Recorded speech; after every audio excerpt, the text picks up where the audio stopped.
नमस्कार, prime news देख रहे हैं। मेरे साथ मैं हूं शंकर दत्त। पंत पीएम मोदी के दून में दहाड़ के बाद अब सीएम भी दिल्ली में दहाड़ने वाले हैं, लेकिन फर्क इतना है कि पीएम मोदी दून में उद्घाटन और जनसभा करने के लिए आए थे और सीएम हरीश रावत दिल्ली में धरना देने के लिए आ रहे हैं।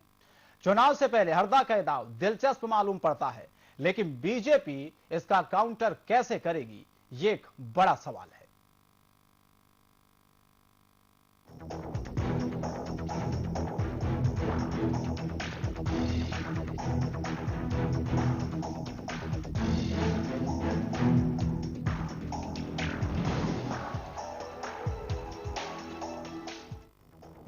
चुनाव नजदीक आते देख मुख्यमंत्री हरीश रावत ने अपने पुराने हथियार उठा लिए हैं। ये वही हथियार हैं जिसने तत्कालीन मुख्यमंत्री विजय बहुगुणा को परेशान कर रखा था। यही हथियार दिखाकर हरीश रावत कांग्रेस नेतृत्व पर प्रदेश में मुखिया बदलने का दबाव बनाने में कामयाब रहे थे। अब फिर से वही हथियार हरीश रावत ने हाथ में लिया है। बस फर्क इतना है कि इस बार निशाने पर केंद्र की सरकार है। जी हां, हम बात कर रहे हैं मुख्यमंत्री हरीश रावत के 5 जनवरी को प्रस्तावित उपवास की। मुख्यमंत्री हरीश रावत का आरोप है कि केंद्र सरकार की ओर से 14वें वित्त आयोग में उत्तराखंड का पैसा काटा गया और अब लगातार उत्तराखंड विरोधी कदम उठाए जा रहे हैं। भागीरथी मास्टर प्लान पर केंद्र के राष्ट्रीय हरित प्राधिकरण में लिए गए स्टैंड को मुख्यमंत्री हरीश रावत ने प्रदेश विरोधी बताया है। मुख्यमंत्री का कहना है कि इससे प्रदेश की प्रस्तावित जल विद्युत परियोजनाएं इसके दायरे में आ जाएंगी, जिसके चलते प्रदेश का हित प्रभावित होगा। उन्होंने उत्तराखंड में बीजेपी के 5 सांसदों पर भी निशाना साधा। सीएम का कहना है कि 5 सांसद मात्र दरबारी बनकर मूक दर्शक की भूमिका में रह गए हैं। इसके विरोध स्वरूप मुख्यमंत्री हरीश रावत 5 जनवरी को दिल्ली में 1 दिन का उपवास करेंगे। उपवास भी देहरादून के बदले दिल्ली में करने का फैसला लिया गया ताकि दिल्ली से पूरे देश का ध्यान अपनी तरफ खींचा जा सके। उत्तराखंड के विकास के लिए वो बहुत घातक है और उसके दीर्घगामी असर उत्तराखंड के विकास को बिल्कुल रुग्ध कर देंगे और हमारा राज्य बहुत गंभीर रूप से दुष्प्रभावित होगा। और ये लगातार पहले नोटबंदी से हम टूटे, उससे पहले हम 14 फाइनेंस कमीशन की संस्तुतियों से उत्तराखंड को नुकसान हुआ। फिर आपने जो स्वीकृत प्रोजेक्ट हैं, इवन सेंट्रली स्पॉन्सर्ड जो योजनाएं हैं, उनमें पैसा नहीं दिया। हमने सारे अत्याचार सहे और फिर आपने आटा बंदी लागू कर दी, फिर आपने आईडीपीएल और एचएमसी बंदी लागू कर दी और अब जो है विकास बंदी जो लागू कर दी गई है, इसको मानने का अर्थ है, भागीरथी इसमें जो केंद्र सरकार का स्टैंड है उसको मानने का अर्थ है कि उत्तराखंड के विकास के साथ गंभीर होगा।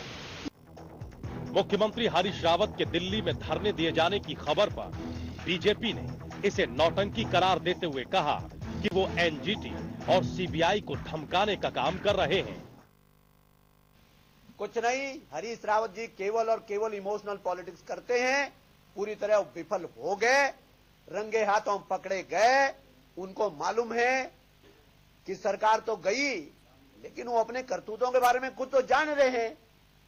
उनको नतीजा दिखाई दे रहा है, इसलिए ये नौटंकी कर रहे हैं और कहीं ना कहीं एनजीटी को धमकाने की कोशिश कर रहे हैं, सीबीआई को धमकाने की कोशिश कर रहे हैं। हरीश रावत इसके जरिए केंद्र सरकार पर कितना दबाव बना पाएंगे, ये तो 5 तारीख को पता चलेगा।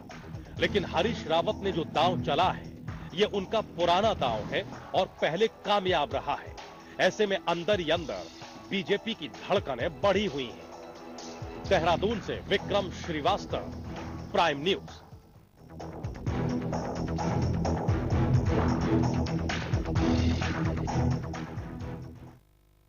तो क्या ये चुनावी दाव है? सवाल इस बात को लेकर भी उठता है क्योंकि यह चुनाव बहुत जल्द होने वाले हैं प्रदेश में। ऐसे में मुख्यमंत्री जिस तरीके से बताया जा रहा है कि 5 जनवरी को धरना देंगे केंद्र के खिलाफ, और कई उन्होंने जो आरोप पहले से ही लगाए हैं, खासतौर पर उन्होंने ये कहा है कि विकास बंदी लागू कर दी गई है, स्वीकृत योजनाओं का पैसा नहीं दिया गया है। ऐसे तमाम जो आरोपों केंद्र पर पहले से ही मुख्यमंत्री लगाते रहे हैं। इस बहस की मैं शुरुआत करूंगा। मेरे साथ खास मेहमान जुड़ चुके हैं देहरादून स्टूडियो से। सबसे पहले मैं आपका परिचय उनसे करवा दूं।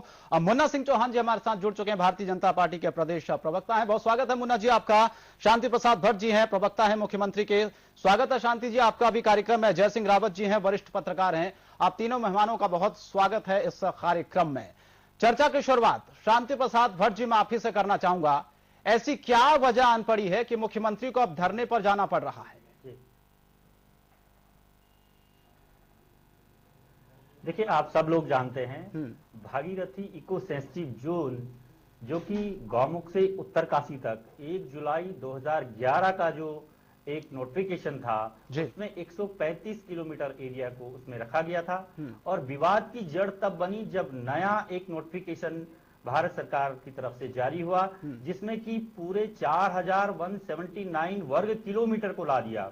इससे ये हुआ कि पूरे उत्तराखंड का जो एरिया है या जो भागीरथी घाटी का एरिया है, लोग अपना घर भी नहीं बना पाएंगे, जो विद्युत परियोजना भी बाधित हो जाएंगी। और जब सब पूरे देश में जानते हैं कि उत्तराखंड 67% क्षेत्र है, 8 बड़े ग्लेशियर हैं, बहुत सारी बड़ी नदियां निकलती हैं, हम पूरे उत्तर भारत को पानी और ऑक्सीजन देने का काम करते हैं, हमारा सीमांत एरिया है, चीन भी हमारी सीमाएं हैं, वो सारे आगे प्लान करने लगेंगे तो बचेगा क्या?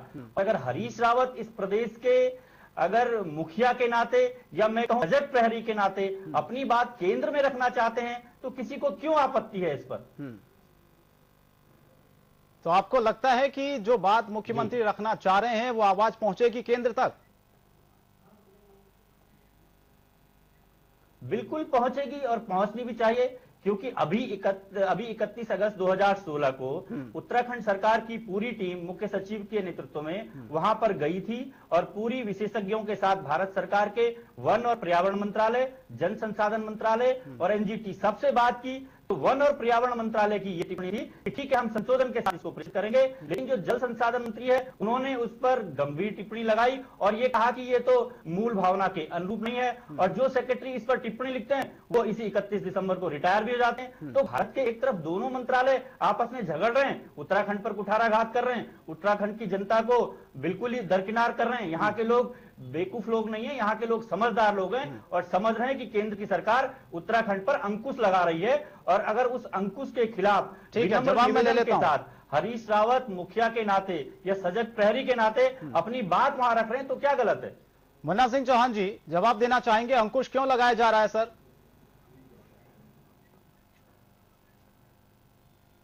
जरा सिलसिलेवार तरीके से मैं भट्ट जी के सवाल में भट्ट जी इस बात से सहमत हूं कि इको सेंसिटिव जोन का जो नोटिफिकेशन है वो वास्तव में ही भागीरथी घाटी के लिए बहुत एक उसके जो रेमिफिकेशन हैं जी वो वहां के डेवलपमेंट की दृष्टि से बहुत घातक है। अब मैं शब्दों का जरा गौर करिएगा, और इस नोटिफिकेशन के यदि कोई जनक है या इस नोटिफिकेशन का कोई गुनाहगार है जी, तो उसके गुनाहगार हरीश रावत जी हैं, जो यूपीए 2 की मनमोहन सिंह की सरकार में कैबिनेट मिनिस्टर थे, जिनके कार्यकाल में, जिनके मंत्रिपरिषद के, जिनके मंत्रिमंडल के दौरान, जिनके सरकार के दौरान ये नोटिफिकेशन जारी हुआ।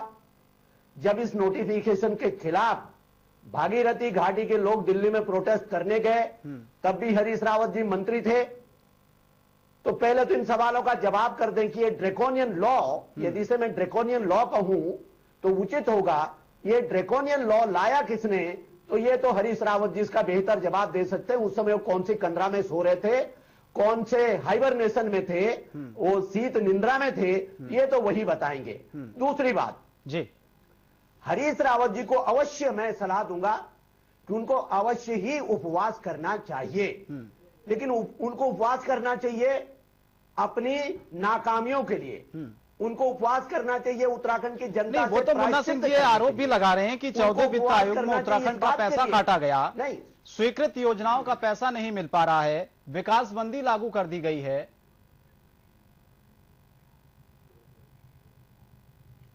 मैं आपको इसका बहुत संक्षेप उत्तर दे रहा हूं।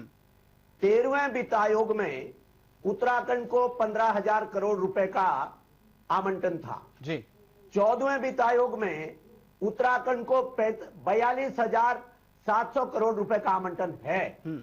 तो एक साधारण सा गणित का छात्र, दर्जा 5 का गणित का छात्र इस बात को जानता है कि जो बजटरी एलोकेशन है वो 13वें वित्त आयोग में कितना था और 14वें वित्त आयोग में 42,000 कुछ सौ करोड़ रुपया हो गया, लगभग 2.5 गुना 3 गुना। तो इससे स्पष्ट हो जाता है। तीसरी बात जी, हमारे प्रदेश के माननीय मुख्यमंत्री जी सोते जागते बारिश की बूंद पड़ते ही वो और कांग्रेस पार्टी खड़ी हो जाती है, हम आपदा से जूझ रहे हैं। और उत्तराखंड में हमारे साथ वरिष्ठ पत्रकार आदरणीय जयसिंह रावत जी बैठे हुए हैं, वो बेहतर टिप्पणी करेंगे। हमारे यहां जब कनेक्टिविटी का सवाल आता है तो रोड कनेक्टिविटी सबसे बड़ा सेक्टर है जी। कम्युनिकेशन का जब सवाल आता है, संचार सुविधाओं का सवाल आता है, रोड का टूटना फूटना ये आपदा का सबसे बड़ा सेक्टर है। सबसे ज्यादा ऐसा सेक्टर है जिसमें सर्वाधिक धन लगता है। भारत सरकार ने उत्तराखंड के इस पहलू को एड्रेस करते हुए और एक झटके में उत्तराखंड की लाइफलाइन कहे जाने वाली 15 हाईवेज को नेशनल हाईवे घोषित कर दिया। अभी जिस दिन प्रधानमंत्री जी आए थे, और नेशनल हाईवे घोषित करने का तात्पर्य होता है कि 100% फाइनेंशियल बर्डन, चाहे वो मेंटेनेंस का हो, चाहे अपग्रेडेशन का हो, चाहे रेस्टोरेशन का हो। लेकिन विरोधी तो आरोप लगाते रहे मुन्ना सिंह जी, चुनाव है इसलिए सरकार सक्रिय हो गई है। तो किसी केंद्र सरकार ने इतना प्रोएक्टिव होकर के, ठीक है, मैं छोटा जवाब देता हूं। शांति प्रसाद कंट्रीब्यूट किया ही। कांग्रेस हमेशा आरोप लगाती रही कि योजनाएं को लागू किया गया है, उनका लाभ उत्तराखंड को नहीं मिला है। लेकिन मुन्ना सिंह चौहान जी कह रहे हैं कि तमाम योजनाएं का लाभ उत्तराखंड की जनता को दिया गया है। जिस तरीके से उन्होंने जिक्र भी किया कि पिछले कई दिनों पहले प्रधानमंत्री मोदी ने तमाम योजनाओं की सौगात दी है। देखिए, चौहान साहब वरिष्ठ नेता हैं और वो भागीरथी इको सेंसिटिव जोन पर ज्यादा इसलिए नहीं बोल पाएंगे कि उनका क्षेत्र भी उसमें है, वो भी यहाँ की पीड़ा को समझ रहे हैं। लेकिन जो उन्होंने आरोप लगाए हैं केंद्र की तत्कालीन कांग्रेस की सरकार पर, मैं जानना चाहूंगा क्या उस समय उत्तराखंड के मुख्यमंत्री निशंक जी नहीं थे? क्या उत्तराखंड के मुख्यमंत्री भुवन चंद खंडूरी जी नहीं थे?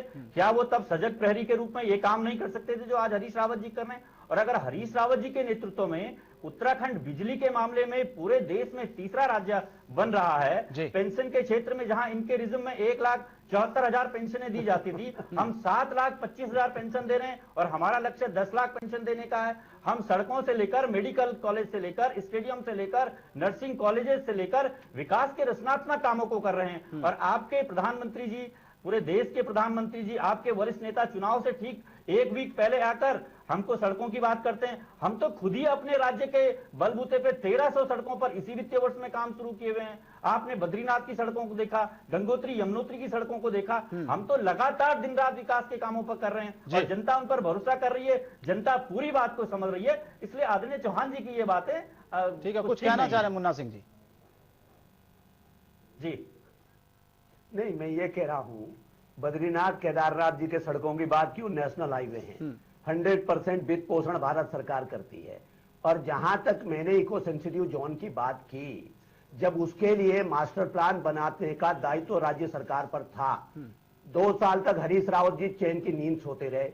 जब एनजीटी ने स्क्रू कसा तो उसके अंदर एक शर्त थी कि पब्लिक हियरिंग करके, समरी हियरिंग करके आप मास्टर प्लान बनाएंगे। इन्होंने जिलाधिकारी उत्तरकाशी के दफ्तर में चटकनी लगा करके कागज रंग करके वहां भेज दिए। एज ए रिजल्ट जिस मास्टर प्लान को इन्होंने सबमिट किया, दैट हैज फॉलन फ्लैट, वो औंधे मुंह जाकर के गिर गया। तो बताओ, इनके पास कोई जवाब देने को तो कुछ है नहीं। अब ये क्या कहेंगे? प्रधानमंत्री जी यहां खाली घोषणा करने तो आए नहीं, 3,500 करोड़ रुपए के टेंडर्स को फ्लोट करके, सेंक्शन जारी करके, ऑल वेदर रोड के 12,000 करोड़ रुपए का प्रोजेक्ट सेंक्शन करके आए। कौन सा गुनाह कर दिया भाई? क्या उत्तराखंड के लिए इसकी जरूरत नहीं है? चलिए ठीक है, उन मुद्दों पर मैं आऊंगा। हम तो तथ्यात्मक बातें कर रहे हैं। ठीक है मुन्ना सिंह जी, लौटूंगा मैं आपके पास। जयसिंह रावत जी मेरे साथ जुड़े हुए हैं, काफी देर बाद आपके पास लौट रहा हूं। दरअसल सवाल इस बात को लेकर जयसिंह जी अब उठ रहा है कि ऐसी क्या नौबत आन पड़ी है कि मुख्यमंत्री को धरने पर बैठना पड़ रहा है। यानी कि क्या यह चुनाव से पहले एक दबाव बनाने की कोशिश है केंद्र पर?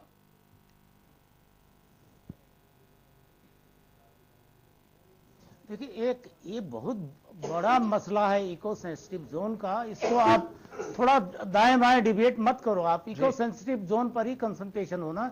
हम अगर पूरी बहस भी करेंगे, पूरी चर्चा उस पर आज भी नहीं हो सकती, इतना विशद विषय है उसको।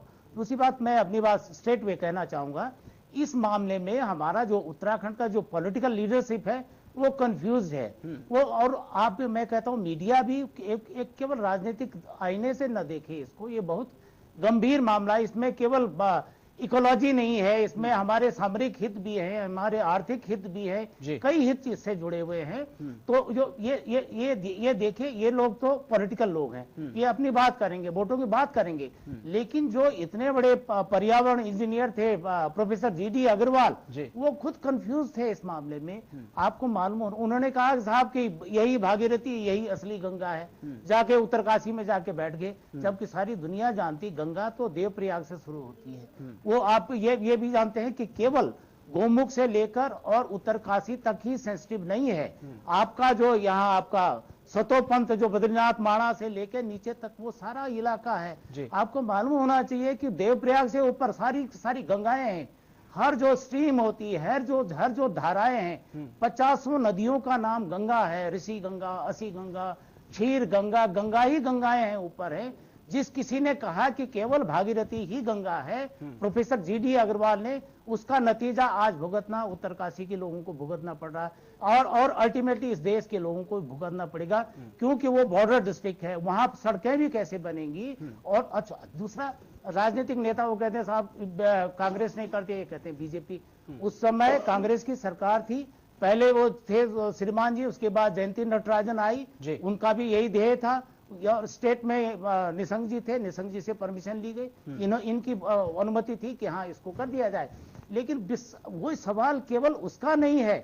हरीश रावत जी आज इसके लिए धरना देने वहां जा रहे हैं, क्योंकि GD अग्रवाल ने क्या, ये वहां जा रहे हैं। अरे जितने यहाँ पर आज 6 नेशनल पार्क और वो सेंचुरीज हैं, उनके सबके आसपास ही ये इको सेंसिटिव जोन बनना है। सारा मेरे ख्याल से कोटद्वार भी उसके हिस्से में आ रहा है। और आपको मालूम होना चाहिए कि चंडीगढ़ का एक हिस्सा भी इको सेंसिटिव जोन की एक सेक्टर, कुछ हिस्सा उसमें भी आ रहा है। ये सारे देश की समस्या है। इसी वजह से इसको 2010 में लागू होना चाहिए था, क्योंकि व्यवहारिक नहीं था। देखिए, होना चाहिए। पर्यावरण दुनिया में आप लाखों स्पेसीज हैं, आपका फौना की हैं, फ्लोरा की हैं, आपका ये एल्गी से लेके आपका जिम्नोस्पर्म, ब्रायोफाइट्स, एंजियोस्पर्म, सारे जितने हैं ये फ्लोरा की, और इसकी फौना की देखिए, एक चींटी से लेके हाथी तक, जो मैमल से लेके आपका क्रीपर्स है, वर्टिब्रा है, सारे इस संसार में सबको जीने का हक है। इंसान सोचता है कि नहीं, हम ही इसमें रहेंगे, लेकिन सबका, एक चींटी का भी उतना ही हक है जितना मेरा है, जितना चौहान साहब का है, जितना एक हाथी का होता है। लेकिन इंसान सबके हिस्से का खा रहा है, उसको इंसान सबका मास्टर बन गया, वो अलग दृष्टिकोण है, वो गलत है। लेकिन जो प्रेजेंटली जो है, जो हमारी आबादी है, उसको भी भूखों नहीं मारा जा सकता है। आपका जितने पर्यावरणवादी हैं वो एक तरफ सोचते हैं, जो आप विकासवादी कर रहे हैं वो दूसरी तरफ सोचता है, पॉलिटिकल लीडर दूसरी तरफ से सोचती है। तो समग्र बात सोचने की जरूरत है, और इसको केवल राजनीतिक आईने से नहीं देखा जा सकता है। अमोला सिंह जी, राजनीतिक आईने से इसको नहीं देखा जाना चाहिए था। वाकई एक गंभीर मसला है ये, जिस पर निष्पक्ष चर्चा होनी जरूरी है। बिल्कुल बिल्कुल बिल्कुल बिल्कुल, मैं रावत जी की बात से 100% सहमत हूं। और इसलिए शायद अपनी आपने ध्यान दिया होगा, मैंने बिल्कुल ओपनिंग सेंटेंस में इस बात के लिए कहा था कि यदि इसमें ब्लैंकेट बैन की हम बात करते हैं तो I will prefer to call it a draconian law. लेकिन सवाल इस बात का उठता है, उसके अंदर जो नोटिफिकेशन के लेटर ऑन जो अमेंडमेंट्स हुए जी, उसमें एक पॉजिटिव चीजें ये आई थी। मैंने उसमें एक शब्द का इस्तेमाल किया था कि जो स्टेक होल्डर्स हैं, जो प्रभावित आबादी हैं, उनके जो हित हैं, उनकी जो आजीविका है, उनकी जो रोटी रोजी है, उनका जो जीविका उपार्जन है, उसके पहलुओं को एड्रेस किया जाना चाहिए। इसलिए बाकायदा जन सुनवाई करके एक मास्टर प्लान बनाया जाना चाहिए। लेकिन दुर्भाग्य से 3 साल के अपने शासन काल में हरीश रावत जी ने उसमें कान देने की कोशिश नहीं की, सुनने तक की कोशिश नहीं की। और फेगंड जब उनके सरकार का बचा, जब 15 दिन बचे, तब उन्होंने घिसा घिसाया कागज बंद कमरे में बैठ करके कागज रंग करके वहां भेज दिए। और आप इस बात को जानते हैं कि चूंकि अब एनजीटी इसको सुपरवाइज कर रहा है, एनजीटी इसको ओवरसी कर रहा है, एनजीटी इसके तकनीकी पहलुओं का परीक्षण कर रहा है, तो जाहिर तौर पर है जिसे हम इको सेंसिटिव जोन का नोटिफिकेशन कहते हैं, वो इको सेंसिटिव जोन का नोटिफिकेशन बाकायदा एक स्टैट्यूटरी प्रोविजन है, उसे विसवे नहीं किया जा सकता। उसको केवल किसी मंत्री के या किसी सेक्रेटरी के कह देने से उसको हम ये नहीं कह सकते कोई बात नहीं, इसको किनारे रखो। इसलिए यदि उसमें कोई प्रोविजन है तो उस प्रोविजन के अकॉर्डिंगली सेंसिटिविटी के साथ हमें अपने प्लान को, अपने एक्सरसाइज को करना है। नहीं तो फिर इसमें बुराई क्या मुन्ना सिंह चौहान जी, अगर मुख्यमंत्री धरना भी दे रहे हैं और तमाम चीजें वो कह रहे हैं कि ये दुरुस्त करें आप, जो चीजें उत्तराखंड को मिलनी चाहिए थी, फिर इसमें बुराई क्या है? फिर इसको राजनीतिक आईने से देखना क्या सही है?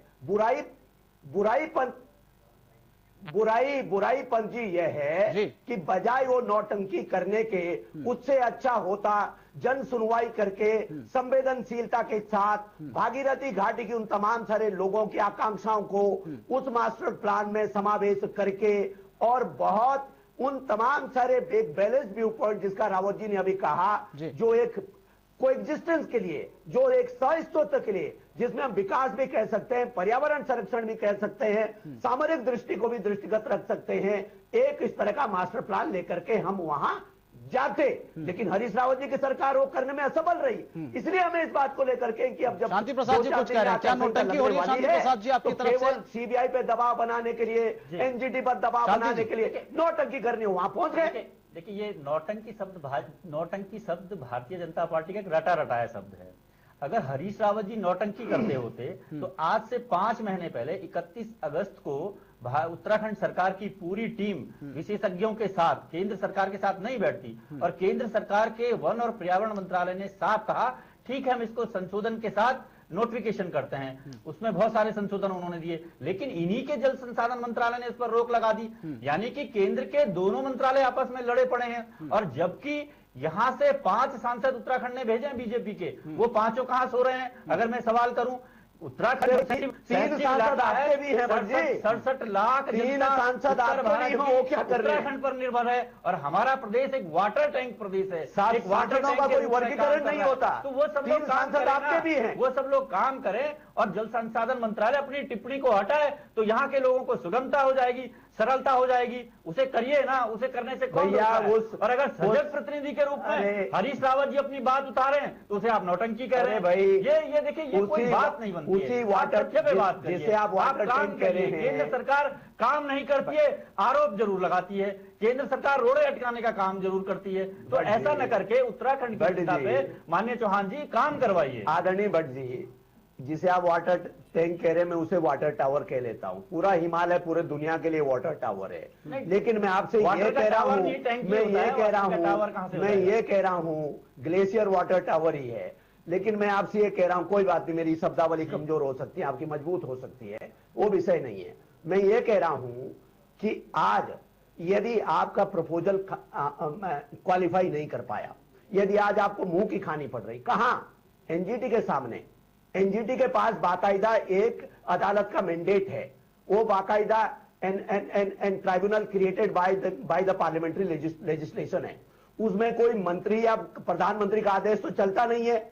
इसका मतलब तमाम सारे गाइडलाइंस के मुताबिक आप एनजीटी को कन्विंस नहीं कर पाए, आप गाइडलाइंस के मुताबिक अपना जो मास्टर प्लान था उसको तैयार नहीं कर पाए।